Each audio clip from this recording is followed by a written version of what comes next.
Hi friends, MP's ಕಿಚನ್ಗೆ ಸ್ವಾಗತ. ನಾವು ಇವತ್ತು ಮಾಡುತ್ತಿರುವ ರೆಸಿಪಿ ಹುರುಳಿಕಾಯಿ ಪಲ್ಯ. ಹಾಗಿದ್ರೆ ನಮ್ಮ ವಿಡಿಯೋ ನೋಡೋದಕ್ಕಿಂತ ಮುಂಚೆ ಪ್ಲೀಸ್ ನಮ್ಮ ಚಾನಲ್ನ ಸಬ್ಸ್ಕ್ರೈಬ್ ಮಾಡಿ, ಸಪೋರ್ಟ್ ಮಾಡಿ, ಲೈಕ್ ಮಾಡಿ, ಶೇರ್ ಮಾಡಿ, ಪಕ್ಕದಲ್ಲೇ ಕಾಣೋ ಬೆಲ್ಲೈಕ್ ಮೇಲೆ ಕ್ಲಿಕ್ ಮಾಡಿ. ಹಾಗಿದ್ರೆ ಹುರುಳಿಕಾಯಿ ಪಲ್ಯ ಮಾಡೋ ವಿಧಾನ ಹೇಗೆ ಅಂತ ನೋಡೋಣ ಬನ್ನಿ. ನಾನು ಇಲ್ಲೊಂದು ಅರ್ಧ kg ಬೀನ್ಸ್ನ ತೊಳೆದ್ಬಿಟ್ಟು ಸಣ್ಣ ಸಣ್ಣಗೆ ಕಟ್ ಮಾಡ್ಕೊಂಡಿದ್ದೀನಿ. ಈಗ ಇದನ್ನು ಕುಕ್ಕರ್ಗೆ ಸೇರಿಸ್ಕೊತಾ ಇದ್ದೀನಿ. ಈಗ ಇದಕ್ಕೆ ಬೇಯೋದಕ್ಕೆ ಈಸಿ ಆಗಲಿ ಅಂತ ಸ್ವಲ್ಪ ನೀರನ್ನ ಸೇರಿಸ್ಕೊತಾ ಇದ್ದೀನಿ. ತುಂಬ ನೀರು ಹಾಕಬಾರ್ದು. ಮತ್ತು ಇದಕ್ಕೆ ಸ್ವಲ್ಪ ಉಪ್ಪನ್ನು ಸೇರಿಸ್ಕೊತಾ ಇದ್ದೀನಿ. ಈಗ ಲಿಡ್ ಕ್ಲೋಸ್ ಮಾಡಿ ಒಂದು ವಿಷಲ್ಲು ಕೂಗಿಸ್ಕೊಳ್ಳೋಣ. ನಾನು ಇಲ್ಲಿ ಒಂದು ಅರ್ಧ ಕಪ್ ಅಷ್ಟು ತೆಂಗಿನಕಾಯಿನ ಪೀಸ್ ಮಾಡಿಬಿಟ್ಟು ಸೇರಿಸ್ಕೊತಾ ಇದ್ದೀನಿ ಜಾರಿಗೆ. ಮತ್ತು ಒಂದು ಅರ್ಧ ಟೇಬಲ್ ಸ್ಪೂನ್ ಅಷ್ಟು ಜೀರಿಗೆನ ಇದಕ್ಕೆ ಸೇರಿಸ್ಕೊಂಡು ನೀರೇನು ಹಾಕ್ತಂಗೆ ಇದನ್ನು ಸ್ವಲ್ಪ ರುಬ್ಕೊಂಡು ಬರೋಣ.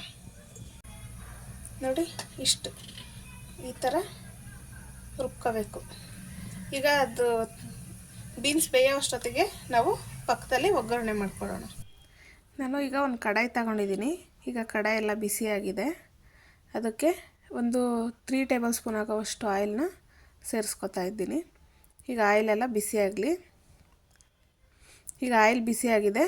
ಅದಕ್ಕೆ ಒಂದು ಅರ್ಧ ಟೇಬಲ್ ಸ್ಪೂನ್ ಅಷ್ಟು ಸಾಸಿವೆನ ಸೇರಿಸ್ಕೊತಾ ಇದ್ದೀನಿ. ಮತ್ತು 1-2 ಟೇಬಲ್ ಸ್ಪೂನ್ ಆಗೋವಷ್ಟು ಕಡಲೆಬೇಳೆ, ಹಾಗೆ 1 ಟೇಬಲ್ ಸ್ಪೂನ್ ಆಗೋವಷ್ಟು ಉದ್ದಿನಬೇಳೆನೂ ಸೇರಿಸ್ಕೊಂಡು ಇದನ್ನು ಲೋ ಫ್ಲೇಮಲ್ಲಿ ಚೆನ್ನಾಗಿ ಸ್ವಲ್ಪ ಫ್ರೈ ಮಾಡ್ಕೊಳ್ಳೋಣ.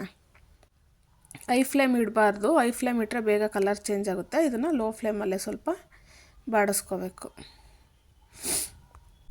ನಾವು ಲೋ ಫ್ಲೇಮಲ್ಲೇ ಫ್ರೈ ಮಾಡ್ಕೊಂಡ್ರೆ ಕ್ರಿಸ್ಪಿಯಾಗಿರುತ್ತೆ, ಬೇಗ ಕಲರ್ ಚೇಂಜ್ ಆಗೋಲ್ಲ. ಈಗ ಫ್ರೈ ಆಗಿದೆ. ಇದಕ್ಕೆ ದಪ್ಪ ಸೈಜ್ದು 2 ಈರುಳ್ಳಿನ ಸಣ್ಣ ಸಣ್ಣಗೆ ಕಟ್ ಮಾಡಿ ಇದಕ್ಕೆ ಸೇರಿಸ್ಕೊತಾ ಇದ್ದೀನಿ.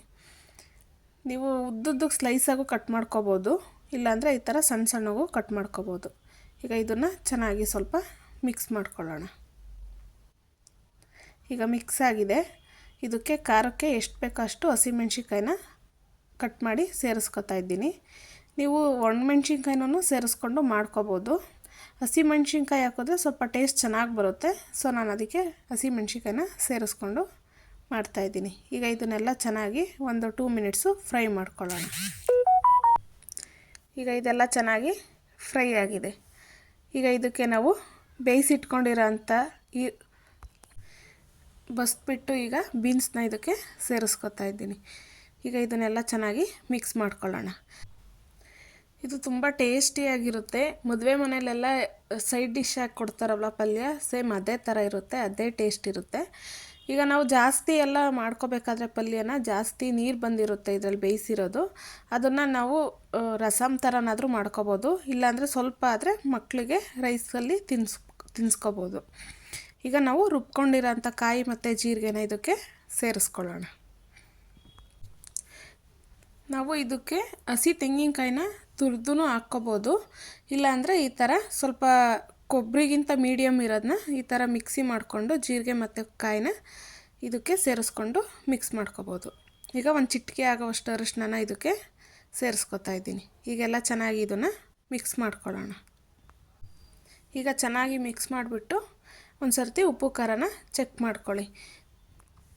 ನಾವು ಬೀನ್ಸ್ ಬೇಯಿಸ್ಬೇಕಾದ್ರೆ ಇದಕ್ಕೆ ಉಪ್ಪು ಹಾಕಿರ್ತೀವಿ ಜಾಸ್ತಿ. ಈಗ ಉಪ್ಪು ಒಂದು ಸರ್ತಿ ನೋಡಿಕೊಂಡು ಹಾಕ್ಕೊಳ್ಳಿ. ಒಂದೇ ಸರ್ತಿ ಉಪ್ಪು ಹಾಕ್ಬಿಟ್ರೆ ಜಾಸ್ತಿ ಆಗಿಬಿಡುತ್ತೆ. ನಾವು ಇದನ್ನು ಚಪಾತಿಗೆ, ಪೂರಿಗೆ, ರೊಟ್ಟಿಗೆ, ಅಕ್ಕಿ ರೊಟ್ಟಿಗಂತೂ ತುಂಬ ಚೆನ್ನಾಗಿರುತ್ತೆ ಇದು ಕಾಂಬಿನೇಷನ್ನು. ಇಲ್ಲಾಂದರೆ ನೈಟ್ ಊಟಕ್ಕೆ, ಮಧ್ಯಾಹ್ನ ಊಟಕ್ಕೆ ಸೈಡ್ ಡಿಶ್ ಆಗಿ ಅನ್ನ ಸಾಂಬಾರು ಜೊತೆನೂ ತಿನ್ಬೋದು. ಕಡಿಮೆ ಸಮಯದಲ್ಲಿ ತುಂಬ ಟೇಸ್ಟಿಯಾಗಿ ಮಾಡ್ಕೊಳ್ಬೋದಂಥ ಡಿಶ್ ಇದು. ಹೆಲ್ತಿಗೂ ಒಳ್ಳೆಯದು. ಬೆಳಗ್ಗೆ ಹೊತ್ತು ಬೇಗನೂ ಆಗುತ್ತೆ. ಲಂಚ್ ಬಾಕ್ಸಿಗೆ, ದೋಸೆಗೆಲ್ಲ ಬೇಗ ಮಾಡ್ಕೋಬೋದು. ಈಗ ಕೊನೆಯಲ್ಲಿ ಕೊತ್ತಂಬರಿ ಸೊಪ್ಪನ್ನ ಹಾಕ್ಕೋತಾ ಇದ್ದೀನಿ. ಈಗ ಕೊತ್ತಂಬರಿ ಸೊಪ್ಪು ಹಾಕ್ಕೊಂಡು ಇದನ್ನೆಲ್ಲ ಚೆನ್ನಾಗಿ ಮಿಕ್ಸ್ ಮಾಡ್ಕೊಳ್ಳೋಣ. ಪಲ್ಯ ರೆಡಿಯಾಗಿದೆ. ನೋಡಿ ಎಷ್ಟು ಚೆನ್ನಾಗಿ, ಎಷ್ಟು ಬೇಗ ಆಗಿದೆ. ನೀವು ಒಂದು ಸತಿ ಮನೇಲಿ ಟ್ರೈ ಮಾಡಿ, ಹೇಗಿತ್ತು ಎಂದು ಕಮೆಂಟ್ ಮೂಲಕ ತಿಳಿಸಿ. ಮತ್ತಷ್ಟು ಈಸಿ ರೆಸಿಪಿಗೋಸ್ಕರ MP's ಕಿಚನ್ನ ಫಾಲೋ ಮಾಡಿ. Thank you for watching. Bye bye.